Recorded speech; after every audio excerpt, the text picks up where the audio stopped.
Hello guys, how are you doing? So आज का ये एपिसोड काफ़ी ज़्यादा इंटरेस्टिंग होने वाला है, तो इसमें अंत तक ज़रूर से ही बने रहिएगा।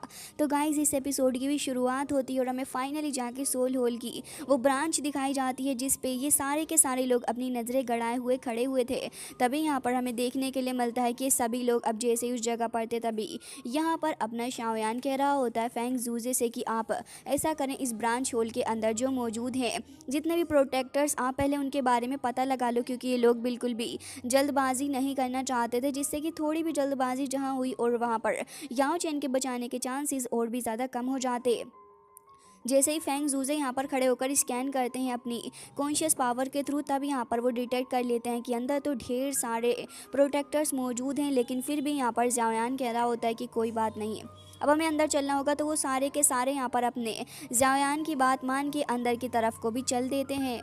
लेकिन इन लोगों ने एक प्लान और बना रखा था कि ये लोग यहाँ पर उन डीमन आंट्स को पहले भेजते हैं, जिससे कि वो यहाँ पर मौजूद प्रोटेक्टर्स के ऊपर हमला करके उन्हें घायल कर देंगे। और उसके बाद हमें डायरेक्टली उस ब्रांच होल का ही सीन दिखाया जाता है, जहाँ पर ढेर सारे लोग मौजूद थे जो कि आउटर एरिया को गार्ड कर रहे थे, जिस वजह से यहाँ पर धीरे धीरे करके उन सारे ही लोगों को पहले तो कुछ हलचल महसूस भी हो रही होती है, लेकिन वो इस पर ज़्यादा ध्यान नहीं देते, वो आगे की तरफ को चलते हुए जा ही रहे थे। लेकिन तभी उनमें से एक प्रोटेक्टर के ऊपर न जाने किसी तरीके का एक हमला हो जाता है, जो हमला इतना ज़्यादा अजीब सा था कि वो वहाँ पर तुरंत ही बेहोश हो चुका था और उसे काफ़ी ज़्यादा हर्ट भी हो रहा होता है।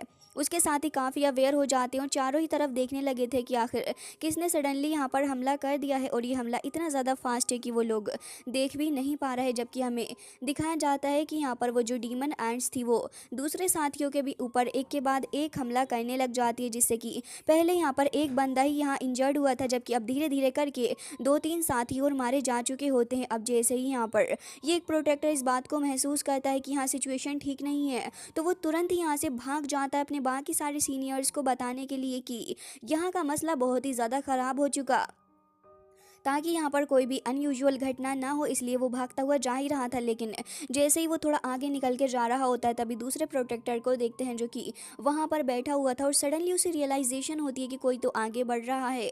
इस बात से वो अवेयर हो जाता है और जैसे ही यहाँ पर देखता है, तो फिर यहाँ वो प्रोटेक्टर काफ़ी ज़्यादा तेज़ी के साथ स्ट्रगल करते हुए फ्लाई करके आ रहा था।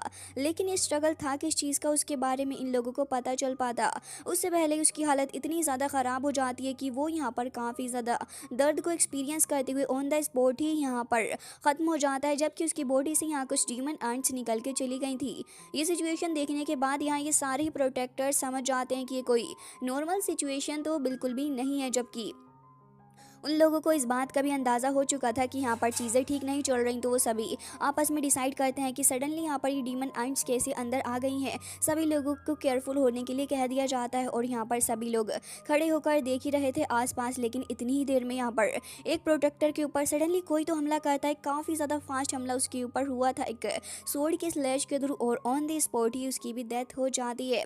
जबकि हमें दिखाया जाता है कि साथ वाले लोग भी यही चीज़ देखकर एकदम ही सदमे में आ चुके थे कि सडनली ये क्या हुआ है। लेकिन यहाँ पर हमें दिखाया जाता है कि काफ़ी ज़्यादा मिस्टीरियस सी पावर वहाँ पर आती है, और एक और बंदा ऑन द स्पॉट ही वहाँ ख़त्म हो जाता है। अब जैसे ही यहाँ पर ये आउटर साइड वाले जितने भी प्रोटेक्टर्स थे इस खतरनाक चीज़ को भापते हैं, तो वो फ्लाई करते हुए वहाँ से बस निकल के भागने की कोशिश ही कर रहे थे। लेकिन ये सब कुछ एकदम ही व्यर्थ होने वाला था। हमें देखने के लिए मिलता है कि यहाँ पर एक एक करके उन सभी के ऊपर काफ़ी तेज़ी से हमला होता है, जिसके बाद एक के बाद एक बंदा राख में तब्दील हो चुका था। जबकि ये देखकर यहाँ पर इन सारे ही लोगों को अंदाज़ा हो जाता है कि सिचुएशन एकदम ही ख़राब सी चल रही है। और हमें दिखाया जाता है कि यहाँ पर जो अपने एल्डर प्रोटेक्टर्स थे वो तुरंत ही वहाँ अपीयर हो जाते हैं और कह रहे थे कि ये आखिर क्या हो रहा है इस जगह पर। तभी वहाँ एक क्रैक अपीयर होता है, जिसके अंदर से अपने शाओयान और उसके दिग्गजों की वो टीम वहाँ पर आ जाती है, जो कि यहाँ इनके सामने आकर खड़ी हो चुकी थी एकदम ही टशन में। ये देखकर यहाँ मोगू भी मौजूद था, और उसको एकदम ही सदमा सा लग जाता है शाओयान को देख के, और कह रहा होता है कि शाओयान, तो तुम अभी तक मरे नहीं। शाओयान कह रहा होता है कि नहीं, जब तक तुम्हारी हड्डी पसली ना तोड़ दूं और अपना हिसाब ना बराबर कर लूं, तब तक तो मुझे कुछ नहीं होने वाला। इवन ये सुनने के बाद तो यहाँ पर प्रोटेक्टर कह रहा होता है कि मैंने तो यहाँ पर तुम्हारी 3000 बर्निंग फ्लेम के साथ तुम्हें इतने बुरे तरीके से पीटा था। लेकिन तभी यहाँ पर दूसरा एल्डर कह रहा होता है कि अच्छा, तो इसका मतलब ये शाओयान ही है। शाओयान, क्या तुम्हें याद है कि मैं कौन हूँ? और इस टकलू को देखकर तो शाओयान के सारे पुराने दर्द और उसके सारे जख्म वो वापस से एक्सपीरियंस करने लग जाता है। और शाओयान को इतना गुस्सा आता है इस एल्डर को देख के, और वो याद करता है कि यहाँ पर इस एल्डर ने तो उसकी सोल पावर को डिस्ट्रॉय कर दिया था, जिसकी वजह से शाओयान को और भी ज़्यादा लेट हो गया। जिसके बाद शाओयान भड़कते हुए कह रहा होता है कि तुम जैसे बास्टर्ड को आखिर में कैसे भूल सकता हूँ? तुम्ही ने तो मेरी सोल पावर को 2 बार डिस्ट्रॉय किया है एल्डर। ये सुनने के बाद तो अब यहाँ पर वो कह रहा होता है कि बिल्कुल, लेकिन मैं देख रहा हूँ कि तुम मेरे सामने इतने ज़्यादा एरोगेंट्स वर्ड्स बोल रहे हो कि तुम्हें बिल्कुल भी डर नहीं लग रहा। मानना पड़ेगा कि तुम यहाँ पर सोल होल के अंदर आ गए, फिर भी तुम्हारे अंदर बिल्कुल भी डर नाम की चीज़ नहीं है। बहुत ही ज़्यादा करेजियस हो तुम। आखिर तुम मुझे बता दो कि तुम यहाँ क्या करने आए हो?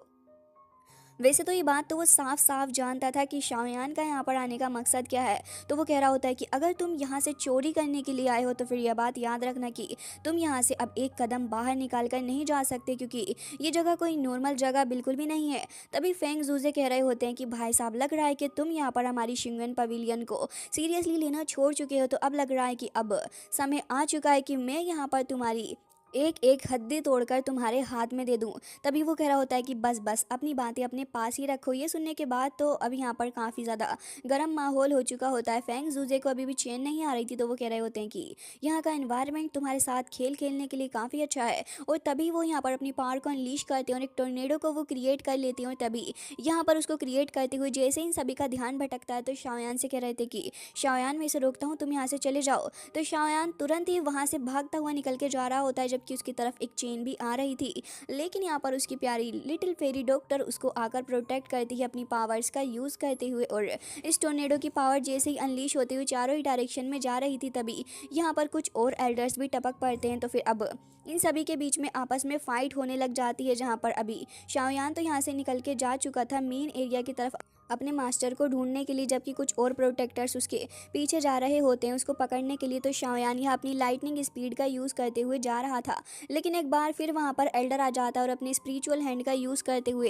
एक बार फिर शाओयान के ऊपर हमला करने वाला था। लेकिन तभी एल्डर यहाँ पर हमला कर देता है। शाओयान भी अपनी फ्लेम्स को रिलीज़ करता है और दोनों के बीच एक काफ़ी ख़तरनाक सा यहाँ पर कोलैप्स भी हो जाता है। और तभी शाओयान इसका फ़ायदा उठाते हुए वहाँ से निकल के जा ही रहा था, लेकिन वो देखता है कि उसके सामने तो एक काफ़ी ज़्यादा स्ट्रॉन्ग दाओजुन मौजूद है, जिसकी पावर इतनी ज़्यादा है कि शाओयान को इससे डील करने के लिए थोड़ा टाइम तो लगने ही वाला है। तभी वो टकलू कह रहा होता है कि ये जगह तुम्हारा बरियल प्लेस होने वाली है, तो इस जगह को बहुत ही अच्छे से याद कर लो तुम।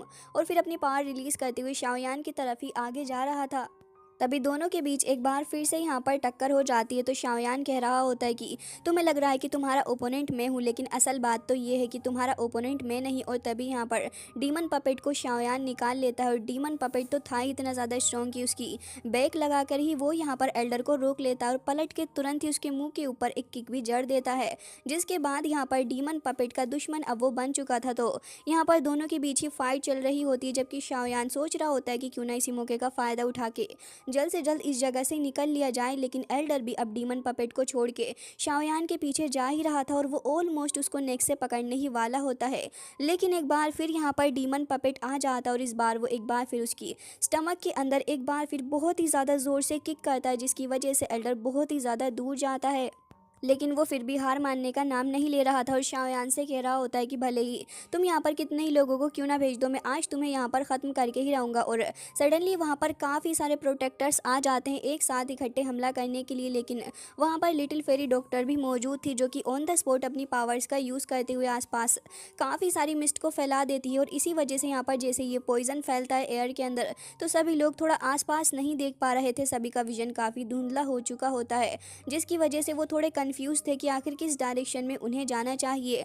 लेकिन उससे पहले यहाँ पर ये पॉइजन मिस्ट क्लियर होता, यहाँ पर शाओयान निकल के जा चुका था। जिसके बाद शाओयान काफ़ी तेज़ी के साथ उस जगह से निकलते हुए जा रहा होता है और हमें दिखाया जाता है कि वो बस इस जगह के अंदर वाले एरिया की तरफ जा ही रहा था। लेकिन ये बात इस जगह के प्रोटेक्टर्स से बर्दाश्त नहीं होती और वो तुरंत ही यहाँ पर आगे बढ़ रहे होते हैं अपनी चेन्स के थ्रू हमला करने के लिए। लेकिन अच्छी बात ये थी कि शाओयान यहाँ पर इस हमले से बच जाता है और ना सिर्फ वो इस हमले से बचता है बल्कि यहाँ पर और भी ज़्यादा तेज़ी के साथ निकलते हुए बस यहाँ से जा ही रहा था, लेकिन एल्डर तुरंत ही उसके ऊपर और भी ज़्यादा हमले कर देता है। वो तो अच्छी बात ये थी कि शाओयान के पास इस वक्त अपनी लाइटनिंग मूवमेंट टेक्निक मौजूद थी, जिसकी वजह से वो हर एक अटैक से काफ़ी आसानी से बचता हुआ निकल के चला जाता है। जबकि यहाँ पर वो बंदा आके तुरंत ही शाओयान को हिट करने ही वाला था, लेकिन शाओयान उससे बच जाता है। वो सामने से आता है, फिर एक बार फिर वो शाओयान को हर्ट करने की कोशिश कर रहा था, लेकिन इस बार शाओयान बहुत ज़्यादा गुस्सा हो जाता है और हमें दिखाया जाता है कि इस बार शाओयान उसके ऊपर काफ़ी ज़ोर से हमला करता है। सबसे पहले उसे उठाकर काफ़ी ज़्यादा दूर फेंक के मारता है, जिसकी वजह से उसकी हड्डी पसली तो टूट ही चुकी होंगी। लेकिन अब हमें दिखाया जाता है कि शाओयान थोड़ा सीरियस लुक सामने दे रहा था, क्योंकि हमें स्नेक फ्लेम बीस्ट यहाँ दिखाया जाता है जो कि शाओयान के ऊपर रोर कर रहा होता है। लेकिन इसे देखकर शाओयान कह रहा होता है कि अब 4000 धर्मा प्रोटेक्टर्स भी यहाँ पर मेरे ऊपर हमला करके मुझे रोकेंगे, लेकिन ये नहीं हो सकता। और उसके बाद शाओयान के आइस के अंदर से निकलती है लाइटनिंग और उसके बाद यहाँ आ जाती है अपनी 3000 बर्निंग फ्लेम, जो कि सभी फ्लेम्स की यहाँ पर छुट्टी करने के लिए काफ़ी थी। इवन उसे देखने के बाद तो उस स्नेक की भी बैंड बज जाती, वो वहाँ से छिपने की कोशिश कर रहा होता है, लेकिन शाओयान और उसकी 3000 बर्निंग फ्लेम भाई साहब सामने से जाकर जो हमला करते हैं, दोनों के बीच में जो टकराहट होती है, काफ़ी डोमिनेटिंग टाइप की एनर्जी इस जगह से निकल रही थी। और उसके बाद यहाँ पर ओबियसली सामने वाली पार्टी का विड्रॉल तो बनता ही था, तो फिर वो हो भी जाता इवन है। यहाँ इन सारे ही प्रोटेक्टर्स की हालत काफ़ी ख़राब थी, सभी काफ़ी मुश्किल से यहाँ ब्रीदिंग कर पा रहे थे। शाओयान कहता है कि अभी बेटा जी रुक जाइए, और तुरंत ही एक बार फिर थोड़ी सी पावर का इस्तेमाल करती हुई उन सभी की बैंड बजा देता है। वो यहाँ सफ़र कर ही रहे थे शाओयान के अटैक से, लेकिन वो अपनी लाइटनिंग मूवमेंट का यूज़ करते हुए काफ़ी तेज़ी से आगे जाता है। इवन वो लोग अभी बस थोड़ा बहुत ही मूव किए थे, जबकि शाओयान उनके पास आ चुका होता और कह रहा था कि तो तुम मुझे रोकोगे। उसकी डोमिनेंस हर जगह ही हमें देखने के लिए मिलती है। जैसे जैसे शाओयान आगे जा रहा था वैसे वैसे यहाँ पर वो प्रोटेक्टर्स राख में मिलते हुए जा रहे होते हैं। लास्ट में एक और बचता है, तो शाओयान उसे उसके फेस से पकड़कर धड़ से पटक देता है, जबकि यहाँ पर उसे पूछ रहा था कि बताओ आखिर यहाँ पर सोल को किस जगह पर प्रिजन करके रखा जाता है, नहीं तो मैं तुम्हारी जान ले लूँगा। ये सुनने के बाद कि यहाँ पर उसकी जान जाने वाली है, वो घबरा जाता है और कह रहा था कि सोल होल लुकिंग एरिया बहुत ज़्यादा डीपेस्ट में है। ये सुनकर शाओयान समझ जाता है कि उसे कहाँ जाना है, लेकिन उससे पहले वो इस बंदे का हाल ख़राब करता है, मतलब कि उसको ख़त्म कर डालता है। और अब यहाँ पर शाओयान एक बार फिर अपने मास्टर को बचाने के लिए वहाँ से आगे की तरफ को जाने के लिए खड़ा हो जाता है, जबकि ढेर सारे प्रोटेक्टर्स अभी यहाँ पर बाकी थे शाओयान के हाथों से पिटने के लिए। तभी शाओयान कहता है कि आ जाओ, तुम्हें भी धोना पड़ेगा। अब यहाँ पर शाओयान निकाल लेता है अपनी श्वान रूलर को और लाइटनिंग मूवमेंट का यूज़ करते हुए एक के बाद एक जैसे जैसे वो बंदों को धो रहा होता है, क्या ही कहना। दूसरी तरफ दिखाया जाता है मास्टर तियान हो, जो कि यहाँ पर वाइन पी के इसके नशे में ही सबको धो रहे थे, क्योंकि वो यहाँ पर उसकी फ्लेम्स का यूज़ कर रहे होते हैं और यहाँ पर अपने फेंग जू से मौत के घाट उतार रहे होते हैं इन सारे ही प्रोटेक्टर्स को। जबकि लिटिल फेरी डॉक्टर भी अपनी पॉइजन का यूज़ करते हुए यहाँ पर चारों ही तरफ उसको फैला देती है, जिसके कॉन्ट्रैक्ट में आने से इन सभी की हालत काफ़ी ख़राब हो जाती है और यहाँ पर इन सभी का जीना काफ़ी मुश्किल कर दिया था इन सभी ने। ये सब कुछ काफ़ी नहीं था, तभी सोर्ड एल्डर को भी देखते हैं, जो कि अपनी सोर्ड फॉर्मेशन का यूज़ करते हैं। और इस बंदे का एटीट्यूड तो वाकई में कुछ ज़्यादा ही ख़तरनाक था।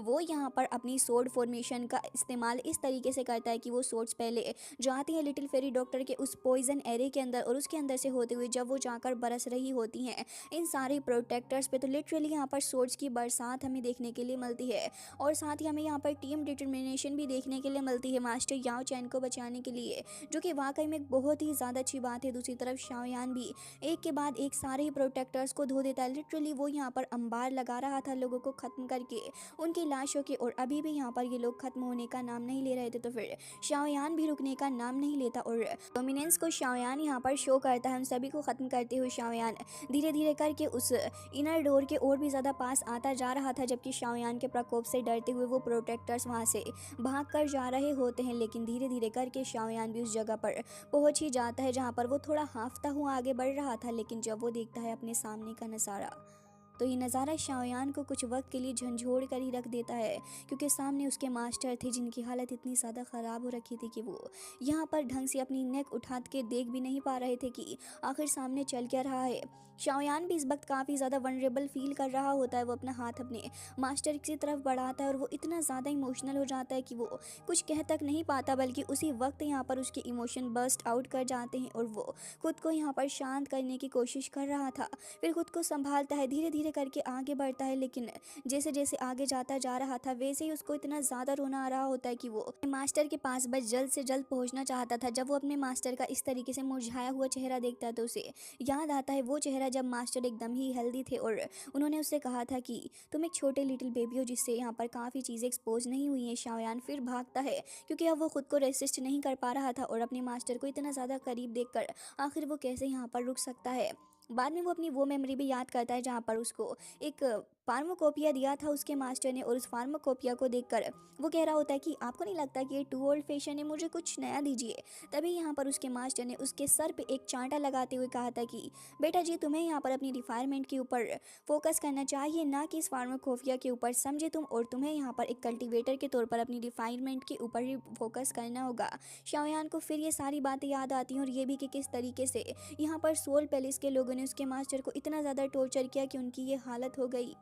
बट फिर भी मास्टर ने हमेशा ही शाओयान का साथ दिया और उसको हमेशा ही ये कहा कि तुम मेरे एक प्राउड डिसाइबल हो जिसके ऊपर मुझे हमेशा ही गर्व होता रहेगा। शाओयान के लिए हर एक मोमेंट याद करने वाला था कि हाँ, किस तरीके से उसने यहाँ पर इतना ज़्यादा सफ़र करवाया है अपने मास्टर को, क्योंकि शाओयान की नज़र में कहीं ना कहीं उसी की गलती थी कि उसकी वजह से यहाँ पर मास्टर को इतना ज़्यादा सफ़र करना पड़ा है। वो काफ़ी तेज़ी से भाग जाता है और भागते भागते फाइनली जाके अपने मास्टर के पास आकर खड़ा हो ही चुका था, जबकि मास्टर अब यहाँ पर अपने इतने ज़्यादा पास आने के बाद उसकी हलचल को महसूस कर पा रहे थे। और अब यहाँ पर जैसे ही वो अपनी नज़रें उठाकर देखते हैं तो उनके सामने शाओयान, जिसकी दिल की धड़कन इतनी ज़्यादा तेज़ थी कि वो यहाँ पर एक छोटा बच्चा ही लग रहा होता है, जबकि मास्टर को यहाँ पर शाओयान की वो लिटिल वाली अपीयरेंस देखने के लिए मिलती है जब वो एक छोटा बच्चे की तरह ही था।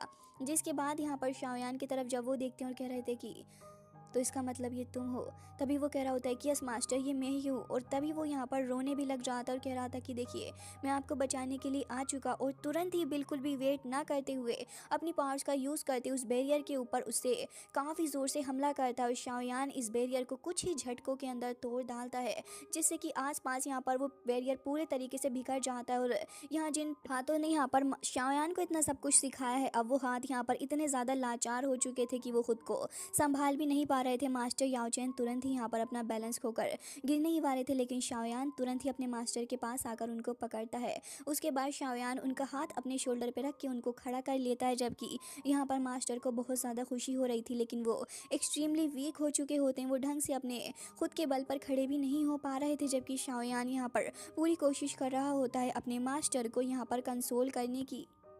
दूसरी तरफ डीमन एंड्स को देखते हैं। वाकई में डीमन एंड्स ने भी काफ़ी ज़्यादा साथ दिया है। वो चारों ही तरफ फैल के कुछ और प्रोटेक्टर्स को ख़त्म कर रही होती हैं, जबकि लिटिल जिया यहाँ पर सभी को पीट पाट के उन डीमंस के हवाले ही कर देती है। वो डीमन एंड उनका बाद में हिसाब खुद ही बराबर कर ले रही थी, जबकि यहाँ पर एक और प्रोटेक्टर उसको देख के भागता हुआ जा रहा था, लेकिन डीमन एंड्स तुरंत ही वहाँ आकर उसे भी ख़त्म कर देती है। और हमें दिखाया जाता है कि वो डीमन एंड जो थी वो यहाँ पर मौजूद होती है और वो यहाँ पर अपनी पावर का यूज़ करते हुए उसकी मदद कर रही थी, जबकि दूसरी तरफ फैंग जूजे यहाँ पर तबाही मचा रहे होते हैं। और यहाँ पर एक के बाद एक यहाँ पर जो अटैक कर रहे होते हैं मूगू के ऊपर, वो देखने में काफ़ी ज़्यादा खतरनाक लग रहे थे। इवन उनकी डोमिनेंस इतनी ज़्यादा थी कि अटैक के सिर्फ पावर से ही कुछ प्रोटेक्टर्स की हालत ख़राब हो जा रही थी। और फिर सभी लाइन बाय लाइन आकर खड़े हो जाते हैं, जहाँ पर एक तरफ यहाँ पर मौजूद होता है अपना मूगू और एल्डर किंग तियान, जबकि दूसरी तरफ हमें दिखाया जाता है कि अपने फैंग जूजे और बाकी टीम मौजूद थी। तभी यहाँ फैंग जूजे कह रहे होते हैं कि सोल पैलेस के बास्टर्ड, मैं यहाँ पर तुम लोगों को छोड़ना नहीं चाहता हूँ। लग रहा है कि अब वो समय आ चुका है, जो डेप्ट यहाँ पर तुम्हारे ऊपर बाकी था सारा ही तुम्हें अब चुकाना होगा। और ये कहकर यहाँ पर वो काफ़ी ज़्यादा गुस्सा भी शो कर रहे थे, जबकि मूगू हंसने लग जाता और कह रहा था कि ओफो, बातें तो देखो ज़रा तुम्हारी। वनरेबल फेंग, मुझे ऐसा क्यों लग रहा है कि तुम यहाँ पर कुछ चीज़ों को इग्नोर कर रहे हो, तुम्हें ऐसा नहीं करना चाहिए। जबकि यहाँ पर ये सुनने के बाद वो अभी उसकी शक्ल ही देख रहे होते हैं, जबकि यहाँ पर अभी ये बंदा मूगू कहने लगा होता है कि तुम्हें शायद पता होना चाहिए कि यहाँ पर सोल पैलेस का जो एक काफ़ी ज़्यादा पावरफुल पर्सन है जिसका नाम याओ कुई है, वो एक एक्सट्रीमली पावरफुल पर्सन है और इसी वजह से वो यहाँ पर मौजूद है। और तुम्हें लग रहा है कि तुम यहाँ पर सिर्फ अपने इन कुछ मार्शल आर्ट फाइटर्स को लेके आके तुम हमारा कुछ बिगाड़ लोगे, बिल्कुल भी नहीं। ये सुनकर फैंग जूजे थोड़े चौंक जाते हैं, जबकि वो कह रहा होता है कि मैं तो यहाँ पर तुम्हारा इंतज़ार ही कर रहा था और अब मैं यहाँ पर इस चीज़ के अंदर पूरे तरीके से पार्टिसिपेट करूँगा। जबकि वो यहाँ पर कुछ पावर मिस्ट वगैरह को रिलीज़ करके भाग जाता है और ये सीन यहीं कट हो चुका था। जबकि दूसरी तरफ हमें दिखाया जाता है कि अपने टीचर को अपने साथ देखकर शाओयान उन्हें आगे लेके जा रहा होता है और टीचर भी कह रहे थे कि मुझे उम्मीद नहीं थी कि एक दिन मैं इस जगह से इस तरीके से निकल पाऊंगा शाओयान। तभी शाओयान कहता है कि माफ़ करना टीचर, मैं बहुत ज़्यादा लेट हो गया, आपको बचाने के लिए मेरी वजह से ही आपको सफ़र करना पड़ा है। लेकिन याओ चैन कह रहे थे कि आखिर तुम किस बारे में बात कर रहे हो, तुम्हें नहीं पता कि इस जगह के बाहर कितना बड़ा रिस्क है, आखिर तुम यहाँ पर कैसे आए। वो थोड़े क्यूरियस थे, लेकिन तभी शाओयान कह रहा होता है कि असल में बात यह है कि आपको रेस्क्यू करने के लिए मैं फेंग जूजे को लेकर आया हूँ। इसके अलावा सोर्ड एल्डर और काफ़ी सारे लोग हैं जो बाहर मौजूद जो हैं, तो वो यहाँ पर अपनी मदद करने के लिए आए हैं। तभी यहाँ पर जैसे ही वो सोर्ड एल्डर का नाम सुनते हैं तो कह रहे थे कि मैंने उम्मीद नहीं की थी कि वो भी यहाँ पर मुझे बचाने के लिए आएगा। जिसके बाद वो कहते हैं कि चलो बातें बाद में करेंगे, पहले यहाँ से निकलो। तो ज़ाओयान सोच रहा होता है कि यहाँ से निकलना होगा, लेकिन ये जगह कुछ अजीब सा इल्यूजन क्रिएट कर रही थी। काफ़ी देर से ये लोग चल रहे थे, लेकिन फिर वहीं उसी जगह पर आ जाते हैं। तो ये देखकर यहाँ पर मास्टर याओ चेन थोड़े घबरा जाते हैं और कह रहे थे कि यहाँ पर काफ़ी पावरफुल लोग मौजूद हैं सोल पैलेस के अंदर, तो फिर जल्द से जल्द यहाँ से निकलो। शाओयान तुरंत ही उनकी बात मानते हुए बहुत तेज़ी से फ्लाई करता है, और जैसे ही वो फ्लाई करते करते काफ़ी ज़्यादा डोर्स पूरे करके आगे आता है, और फिर उसे कुछ कन्फ्यूजिंग लगता है, तो फिर वो फिर वहीं आकर खड़ा हो चुका था। लेकिन वो देखता है कि अगेन वो सेंटर एरिया में ही आ चुका है। ये देखकर उसे किसी के हंसने की आवाज़ आती है, और वो कह रहा था कि याओ चैन, वाकई में तुम्हारे डिसाइबल बहुत ही ज़्यादा अच्छा है, लेकिन इसकी हिम्मत कैसे हो गई सोल पैलेस के अंदर आकर किसी को यहाँ से रोब करने की। और शाओयान अपने सामने देखता है कि यहाँ पर गोस्ट जाय सिंह की आइज़ उसको देखने के लिए मिलती है, जो कि काफ़ी गुस्से से शाओयान की तरफ ही थी। सो गाइज, इसी के साथ आज का ये एपिसोड हो जाता है, एंड आई होप कि आपको पसंद आया होगा। मिलता है नेक्स्ट वीडियो में, तब तक के लिए बाय बाय, टेक केयर।